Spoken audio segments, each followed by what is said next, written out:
my dad obviously doing all of the racing and cars, so growing up with that was, always everything's about cars, right? So even my mom and my younger sister, know. My mom raced when I was actually when she was pregnant with me, and then shortly after as well. Snap, So no way. I was I was at the racetrack when I was a few months old, and kind of grew up there, and always cool. being around cars. So I have a story actually when I was in kindergarten, like one of the first couple days of kindergarten.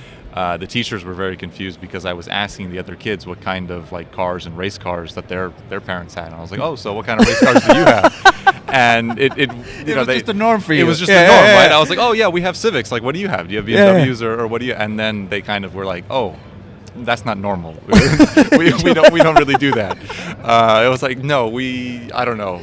They're into something else. Yeah. So That's amazing. it's definitely been just kind of like all in, right? It's been always about cars, about motorsport. I've been since I was 7 was the first year I can remember watching F1, and so I remember watching Kimi. That was the year Kimi won, and ever since then I've been like a Ferrari fan. And then now it's been really cool to see with Drive to Survive and everybody kind of being all into F1, and they come to me, hey, I watch F1. I kind of understand like your aspect of cars and racing, and so recently it's been very nice to kind of talk to people who kind of now have that insight through a lot of the social media channels. Yeah. Kind of are like.